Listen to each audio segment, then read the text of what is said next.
This is the most fun any Reds fan has had with spring training ever. So why not keep it going into the regular season? We'll explain what we mean on today's Locked On Reds. Let's go.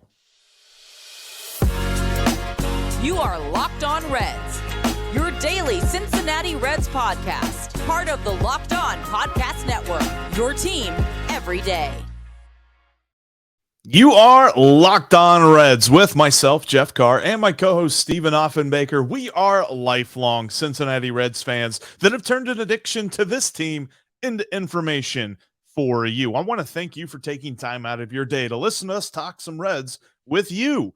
We encourage you, if you're listening, hit us up on Twitter or check us out on YouTube and drop a thought in our comments section, because talking Reds is what we do, and we want to talk Reds with you.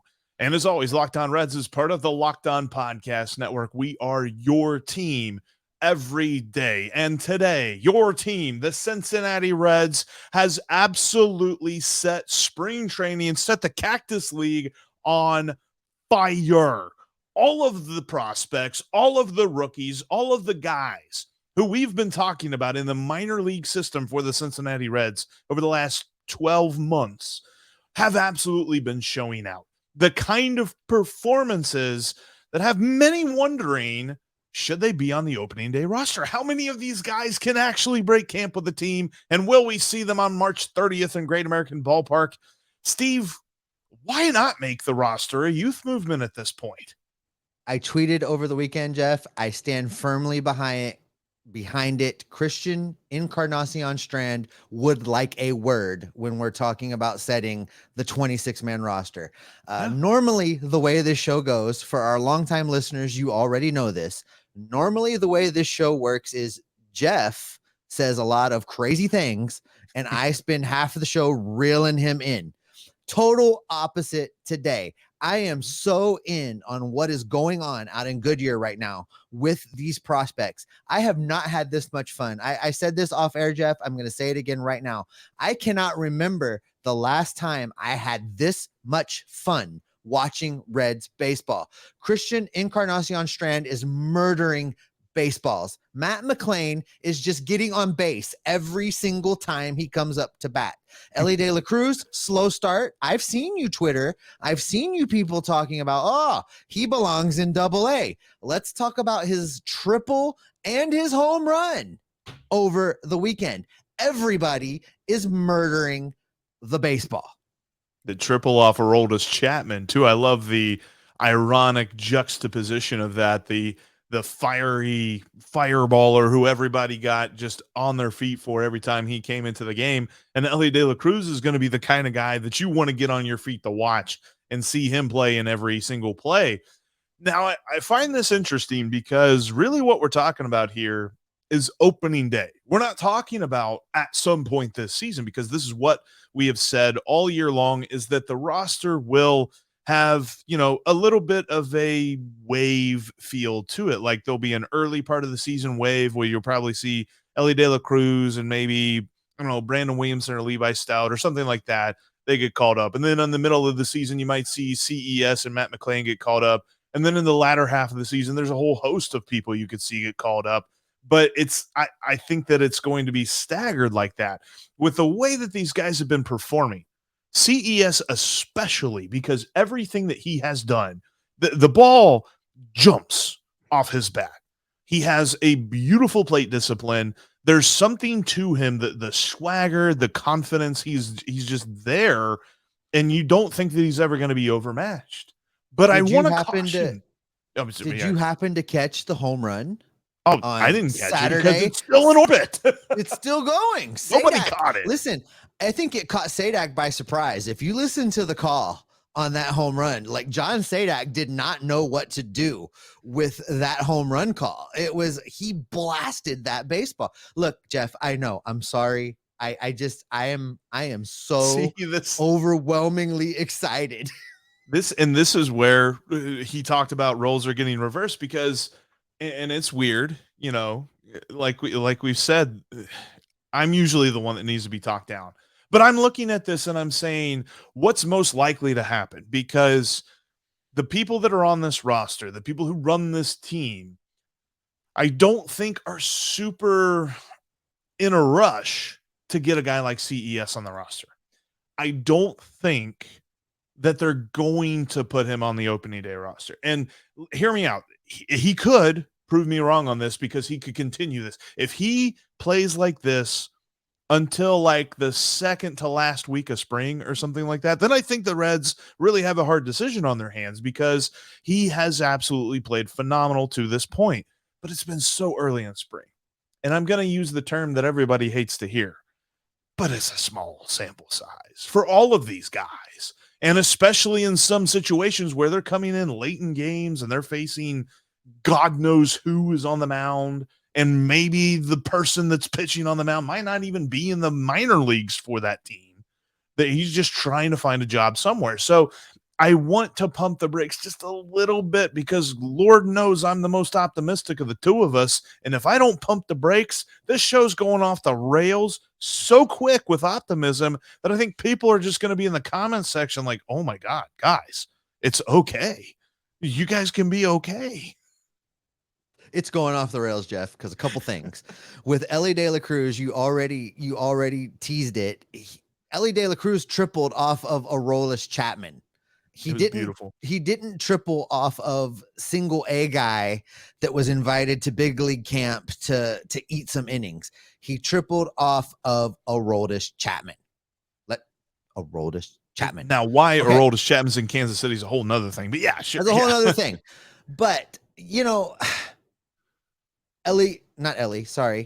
CES started today and went 2 for 3. This was not against minor league talent. He was in there from the beginning against major league talent. Look, I understand. My head, my baseball analytical head says you are absolutely right. These guys, it's a long row to hoe. These guys are going to have to go to the minors, perform, get called up, all of the things you just said. I'm with you. But my heart, Jeff, my Cincinnati Reds loving heart, my Cincinnati Reds, I wish that we had some success sometime in the last decade, loving heart is all over this. I want all of these guys. If there's a choice between watching Kevin Newman struggle and watching Elly De La Cruz struggle, I've changed my mind. I'm in. Let's watch Elly De La Cruz struggle versus watching Kevin Newman struggle. If my choice is between watching whatever rando they bring in to play somewhere versus watching a Matt McLain or a CES struggle, if I got to watch one of those two guys struggle, bring on the youth so that in 2024, I can plan my trip back to Cincinnati for October baseball. That's where I'm at with this. And I think this leads into our conversation here in a little bit when we talk about David Bell, but there is absolutely no mistaking. If they were to announce that the opening day roster was going to consist of so many rookies, I think the excitement factor for this team would go up. I don't think people are going to get excited about Kevin Newman. People aren't getting excited about Matt Reynolds. People aren't getting excited as much as, you know, we may love him. People aren't getting excited for Alejo Lopez. They're not getting excited for Stuart Fairchild. They're getting excited for these rookies. They're getting excited for the guys that they know have a shot to lead the next team, not just be part of the next team, but lead the next team. But I think, and this is why I'm trying to push back and meter everybody's expectations a little bit. I don't think that's going to happen. What's most likely going to happen, we're going to see a couple of guys on this roster to begin the year that are get them from A to B type guys that probably aren't going to last very long, but they're going to be placeholders. And I think that's just, and it goes to show as well, like we were talking about Connor Phillips too, about a guy who's shown just immense talent, and people are talking about like, oh my gosh, is he going to be in the rotation? Should he be considered for a starting spot? He is one guy that I absolutely want to see in AAA right now, because I don't think he has shown enough in the minor leagues for me to know what I don't know about him.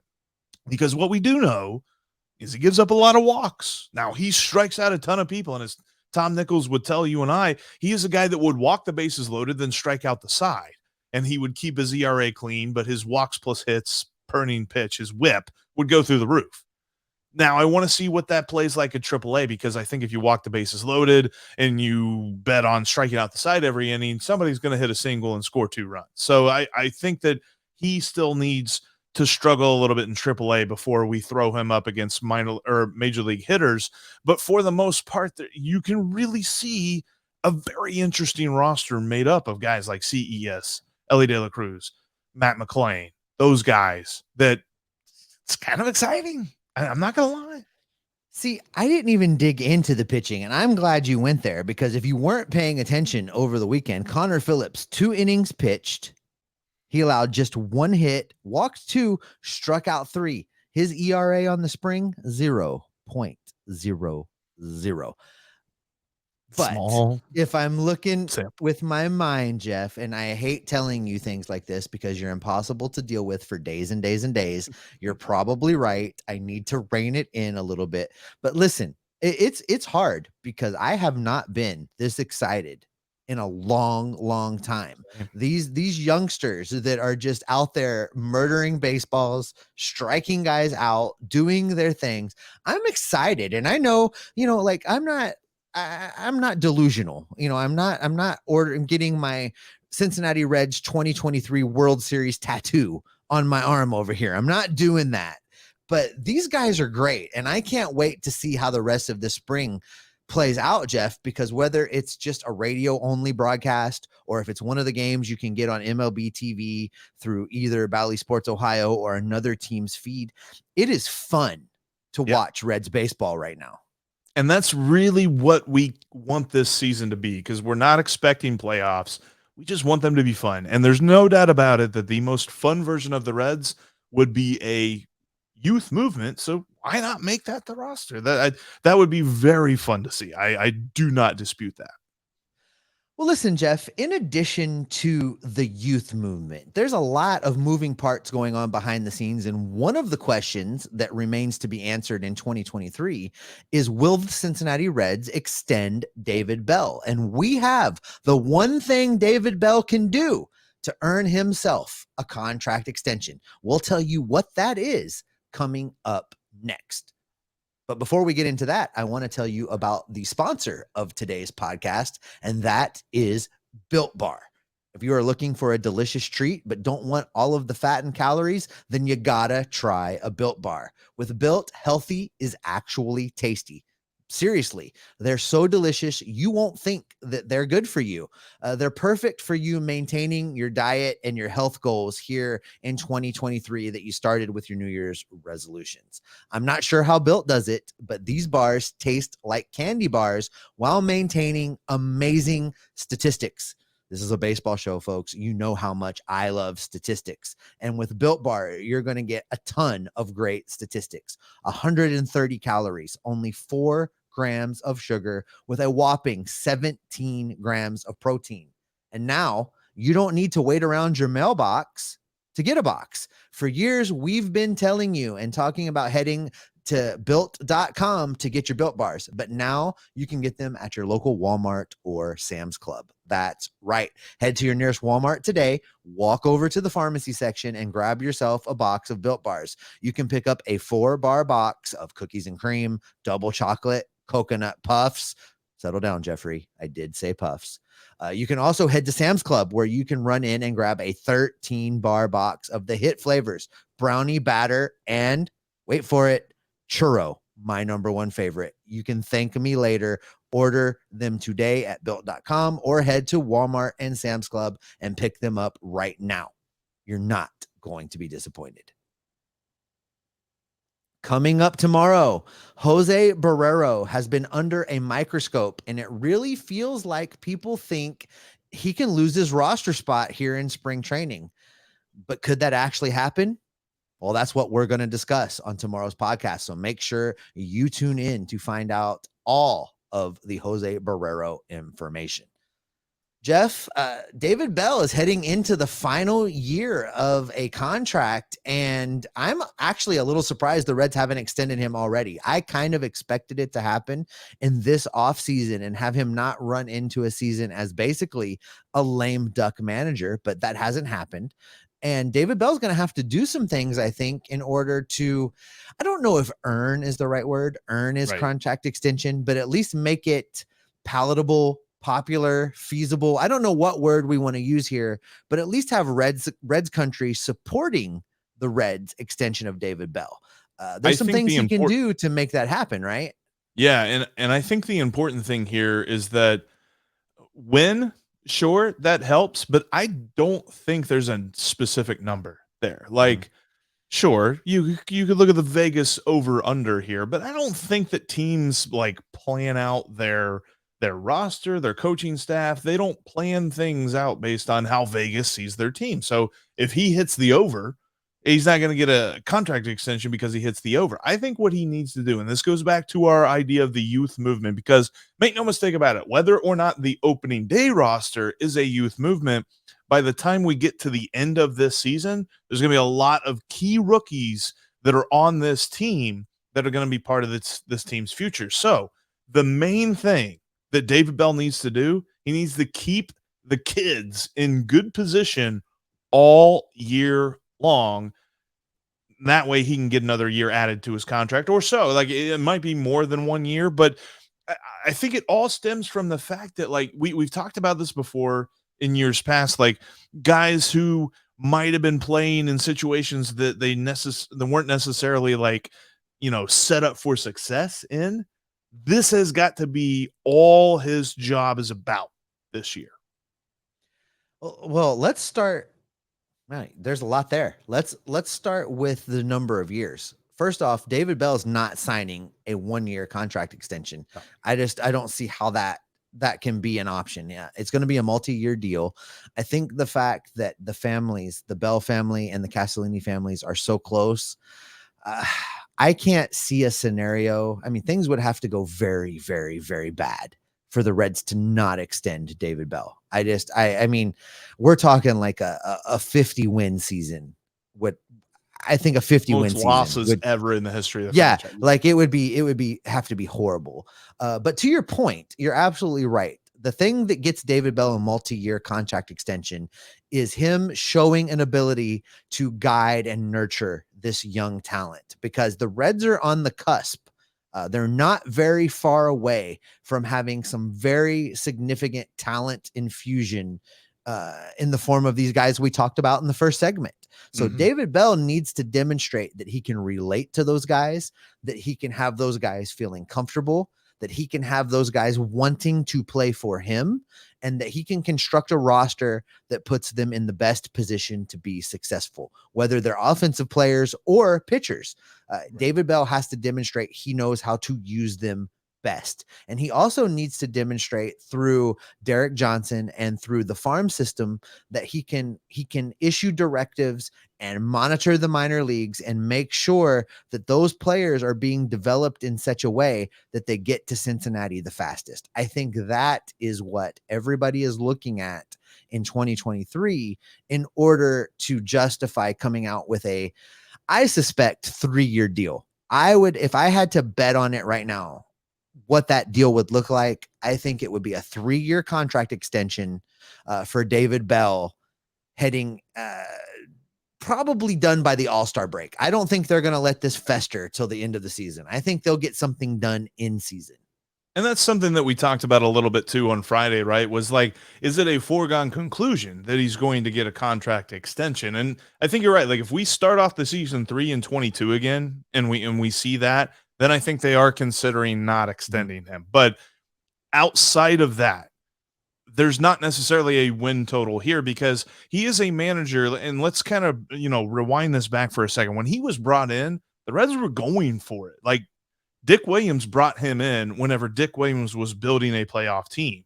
And they're like, he is going to be the guy that manages our playoff team. And now he ends up managing a rebuild. Like, the expectations are completely different there. So when you're looking at what you can think for him, like, there's going to be some folks that maybe are David Bell detractors, which I think I'm in the camp that I'm like, I don't know, David Bell. I'm kind of ambivalent about him at this point. I'm ambivalent about coaching in general. Like, give me the talent. That's really what this team needs. It's not about, the manager so much.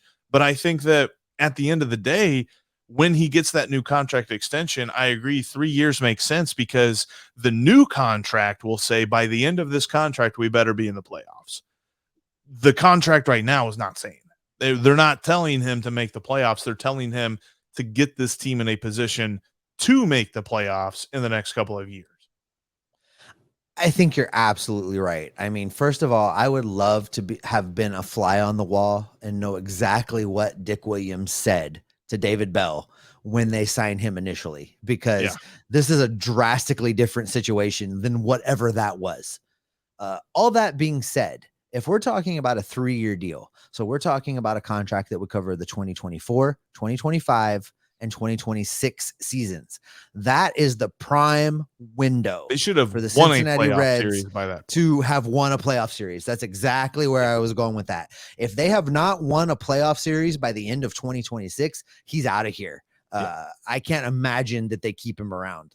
Family ties be darned. Family show. But I think that's exactly the deal. When he signs this next extension, and I think he'll get it, and I think it'll be 3 years, he's going to be told, you have to win a playoff series in this time. We have done everything we can do to give you the tools, and now you have to go do this. And I hope they're that direct, because I really think that those are going to be the marching orders. Yeah, because this team will take sort of a step forward this year as they become more fun, and they definitely improve from a 100 loss team to, I don't know, like a 90 loss team. Hopefully, if I am exactly correct, they'll be an 87 loss team. But then you'll see next year they'll be flirting with 500, maybe flirting with a wild card spot. And then the year after that, they should be contending for the division. Like, this is not a situation. And I've seen some articles that have said, like, as the Reds go through their long rebuild, it's like, no. We're not talking about a long rebuild, because if we're talking about a long rebuild, we're talking about losing just about all of the fan base. This has to be super quick. And I think that Nick Krall has set up the roster for that way. So I think that, you know, as long as David Bell keeps the kids in a good position all year long, that contract extension is going to happen, and we will see them ready to contend next year. You know, we keep calling them kids. I wonder how many of the prospects listen to this show and are like, I'm a grown ass man. Stop Probably all being of them. a kid. Yeah. I know. We're sorry. We don't mean it like that. But these young prospects, you know, that you're talking about, Jeff, I'm still fired up. You have not settled me down any. You have failed. You have failed to rein me in today, because I really think David Bell is being given this shiny toolbox full of guys that are gonna like really deliver. I have said all the way back into the previous offseason that I felt like the Reds heading into 2024 could be a team that have the best record and the lowest payroll. And I still believe that if all of these guys hit the rosters at the same time, this could be just an unbelievable team to follow heading into 2024. Absolutely. And I'm very intrigued to see how this year goes, because I think this year is what sets it all up. Do you know, Steve, this was a busy weekend, and you mentioned I haven't talked you down yet. Well, we're going to go back to talking about this weekend and things that excited us. So, well, we're not talking anybody down, because there was something that happened in the Reds' win over the Oakland A's that has me baffled. We're going to get into what that was coming up next. Before we talk about that, though, I want to tell you about another sponsor for today's podcast, and that is LinkedIn. These days, every new potential hire can feel like a high-stakes wager for your small business. You want to be 100% certain that you have the access to the best qualified candidates available. That's why you have to check out LinkedIn Jobs. LinkedIn Jobs helps you find the right people for your team faster and for free. Creating a job post on LinkedIn is as easy as trying to figure out if I'm going to take the over. Spoiler alert, I probably am. Then add your job and the purple hashtag hiring frame to your LinkedIn profile. You can spread the word that you're hiring. That's that easy. And plus, they have simple tools like screening questions that make it even easier to focus on candidates with just the right skills and experience, so you can quickly prioritize who you'd like to interview and you'd like to hire. That's why small businesses rate LinkedIn Jobs #1 in delivering quality hires versus the leading competitors. LinkedIn Jobs helps you find the qualified candidates that you want to talk to faster and for free. You can post your job for free at linkedin.com/lockedonmlb. That's linkedin.com/lockedonmlb to post your job for free. Terms and conditions do apply. You can follow the podcast on all platforms, including right here on YouTube. If this is your first time watching us, thank you so much. Make sure that you hit the subscribe button and the bell to get I act like I'm actually pointing at the buttons. I don't know. I think they're over there. But yeah, click the bell to get notified when we've got new content for you. Plus, we're going to be live this Friday, another Aloha edition of the podcast. As we go through spring training, those will continue as the regular season comes about. Those will change up just a smidge. But make sure you join us on Fridays at 1:30 p.m. Eastern time for our live podcast. Also, make sure you follow us on Twitter in between podcasts. We like to have takes and talk about different stuff. You can follow me at Jeff Carr with 3 Fs. You can follow Steve at S. Offenbaker with 2 Fs. And you can follow the show at Locked On Reds. All right, Steve, there was a lot that was going on this weekend. And one of the first things that really jumped out to me, and just a couple of different notes that we had from the weekend of games, the Reds beat the A's on Sunday by scoring 12 runs. A lot of offense, right? They had 13 hits, ton of offense, 11 walks, 24 total base runners. Did you know that none of those were extra base hits?